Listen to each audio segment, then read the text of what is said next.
asked me to sacrifice my snowboard? What? Sacrifice my snowboard? That's crazy, God. Snowboarding's aren't a sin. Plus, you made the mountains for us to enjoy. Sacrifice my snowboard? That's crazy. Man, I love my snowboard. But what do I really worship? I spent a lot of time thinking about fresh powder.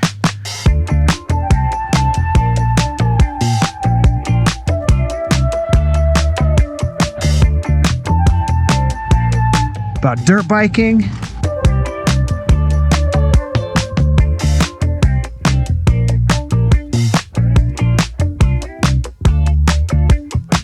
Wakeboarding.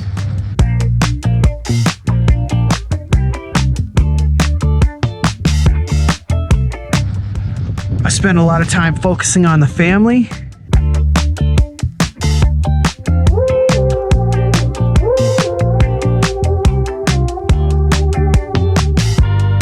And dreaming about adventure.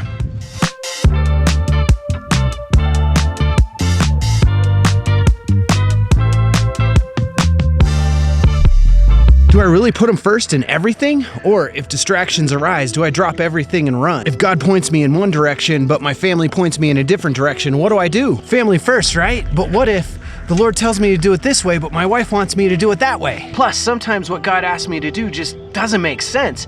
I mean, it doesn't match with my logic, my reasoning, my past experiences. I mean, He gave me the power of reasoning. What comes first? Surely I don't have any idols in my heart, do I? Well, man, I guess we are all made to worship. Why do you think sports teams, Taylor Swift, and the Avengers have such big fan clubs? We're going to worship something. We have no choice. But not me. I can't have idols in my heart. I mean, I read the Bible almost every single day, and I almost never miss a Sunday. Me? Have idols in my heart? Psst, yeah, right.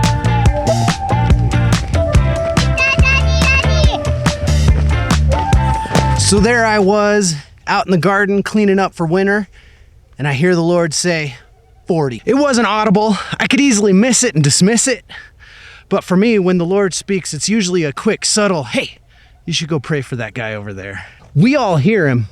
He's speaking all the time. And if we're his sheep and supposed to be abiding in him, it's probably a good thing to practice. But when I heard 40, I was scared. We're about to head off to visit my brother-in-law who works at a Korean prayer house. They have 40 or so people come every year to do 40-day fasts. And I'm not talking about diets of nuts and vegetables. No, water only, no electrolytes, no salts, only water for 40 days. And when I heard 40, I was scared.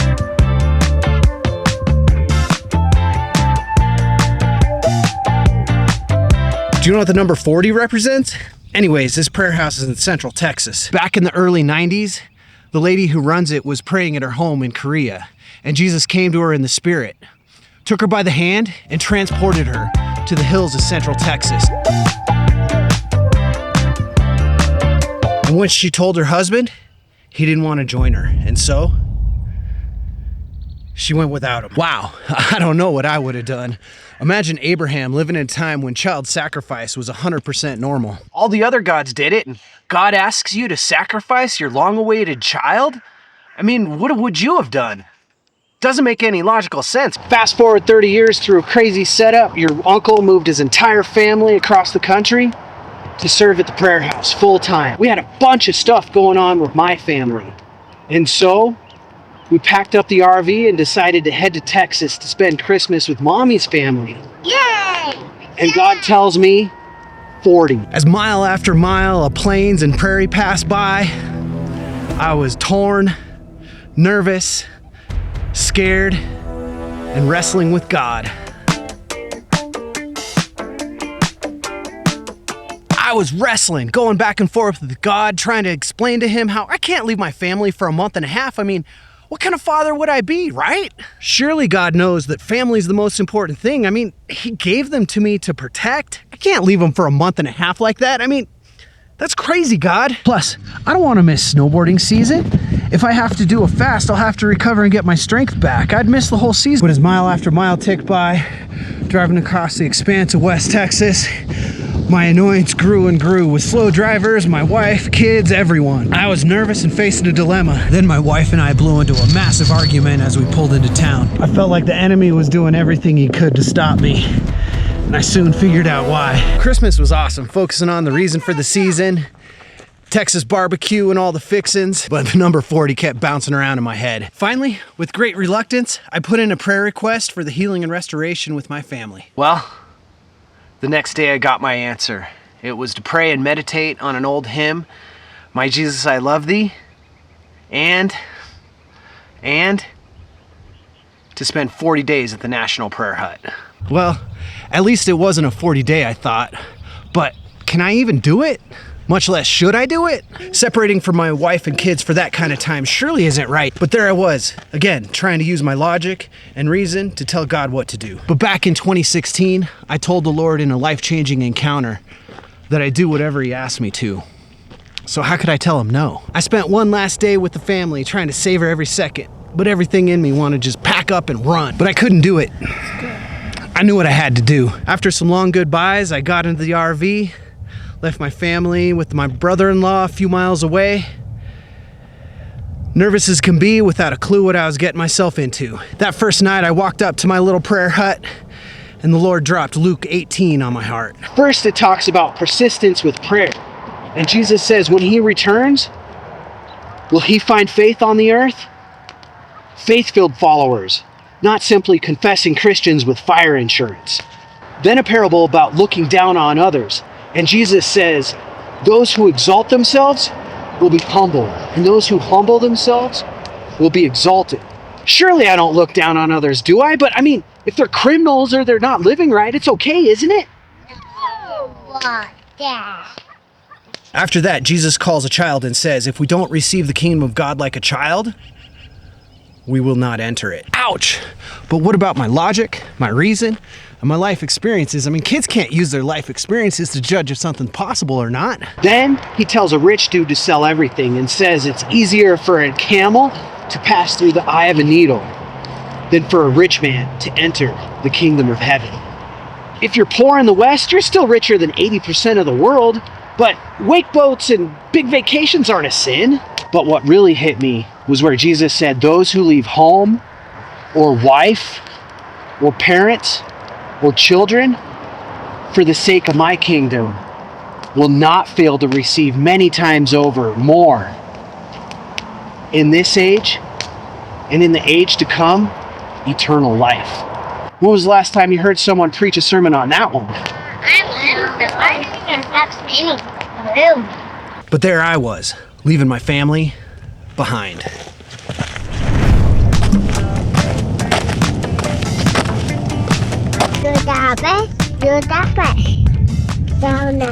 Despite all my hesitancy and reservations, it was amazing to spend day after day after day with the King of Kings, enveloped in his presence. I mean, a day in your court. Every day we would have 6 a.m. and 7 p.m. services, and we'd get 3 Bible verses to write out 30 times each and meditate on. Yeah, it was a lot of work. I can't put into words how beautiful this time was.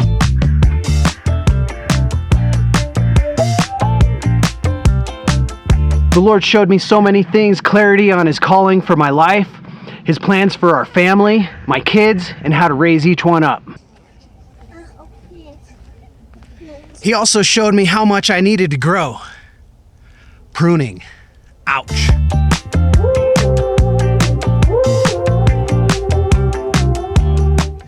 He started showing me how his word says, judge no one by the flesh, but how I look at the outside and down on others.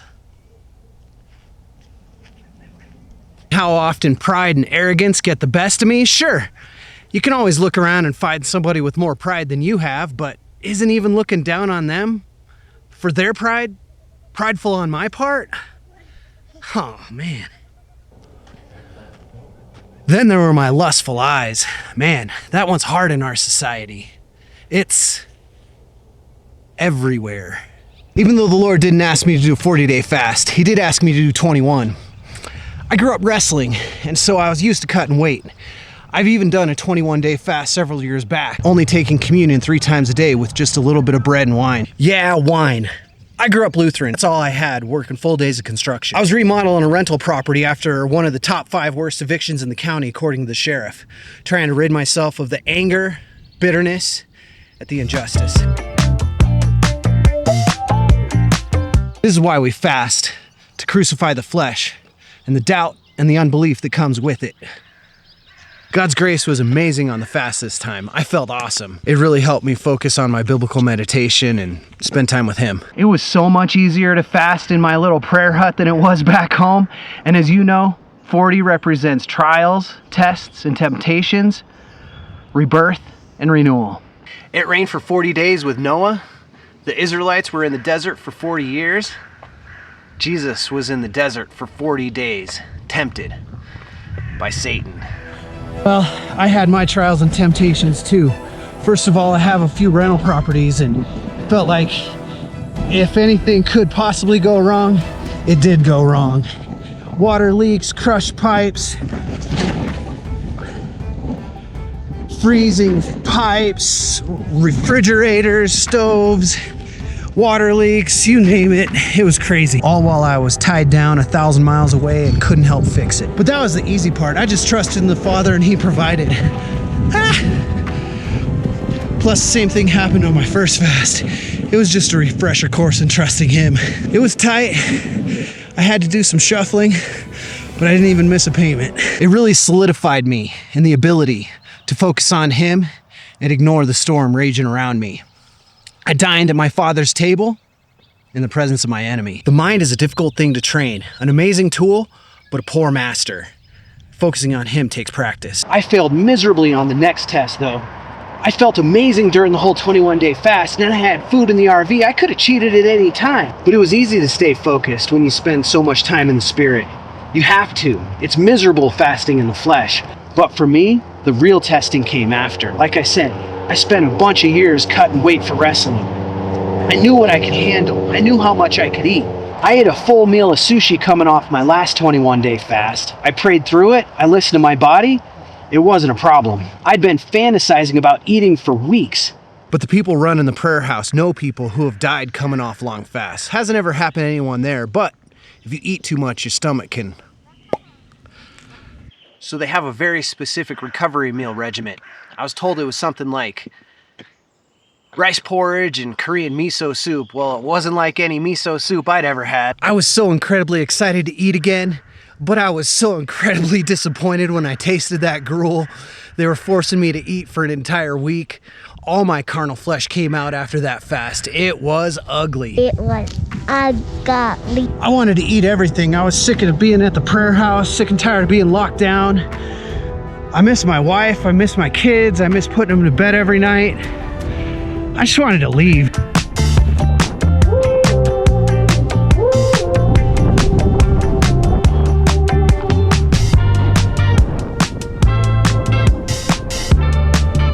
But that morning, after some crazy dreams, the Lord showed me how much I'd hurt people in my family.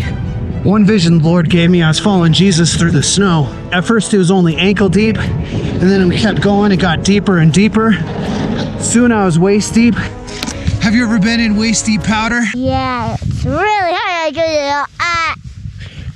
I tried to eat with snow cake though. Well, I was in over my head and I couldn't touch the top or the bottom. All I could do was cry out, "Jesus, save me!"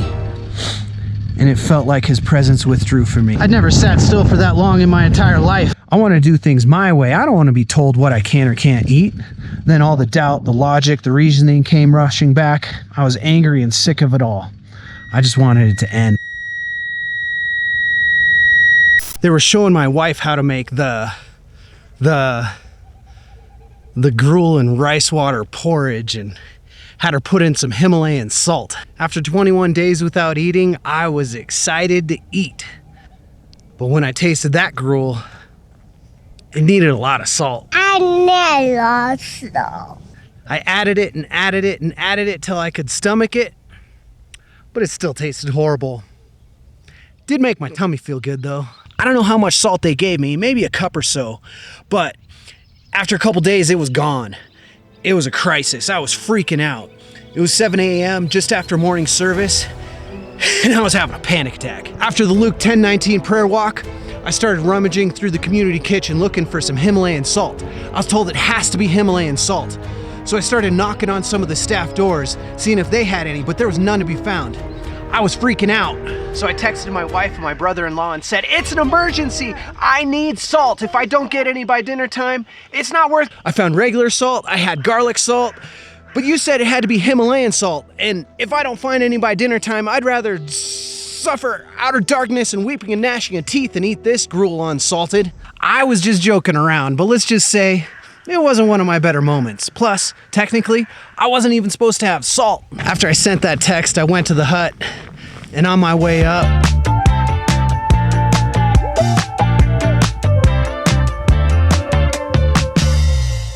I felt the Lord chuckling, saying, "That was pretty funny, I have to admit.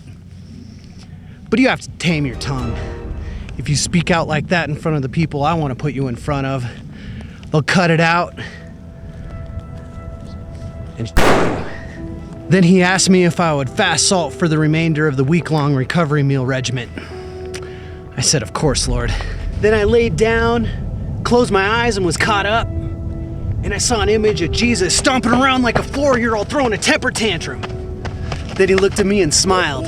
It was so overwhelming. I was laughing, I was crying. I don't know which one. Both, I suppose. Seeing Jesus make fun of my childish temper tantrum was the most amazing thing ever. It totally restored me. I realized my biggest idol was personal freedom and how much I hate being told what to do. But trusting in our commanding officer as a soldier in the Lord's army is somewhat crucial if we are to be of much use. After that, I started thanking the Lord for each bite, pausing to thank him for his provision. And you know what? The gruel started tasting amazing. Warmth radiated through my body, and after my week-long recovery meal was over, I happily kept eating it for a couple extra days and decided I liked it better without salt. But really, it showed me in a beautiful way. What I idolized more than anything else was my own personal freedom. I want to do things my way.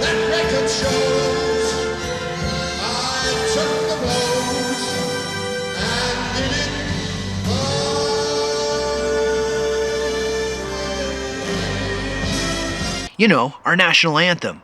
That I couldn't keep saying Jesus is Lord and then do my own thing, living my life however I wanted. I failed miserably with my second test of gratefulness and obedience to authority. Later that evening, he told me that my third and final test would be that Thursday, and it had something to do with my health. I felt like it was my head, and that's when I battled with Satan himself. But it's getting late. You kids need to get to bed. We can talk about that another night. Wait! Just tell us more of the story. Please. Please.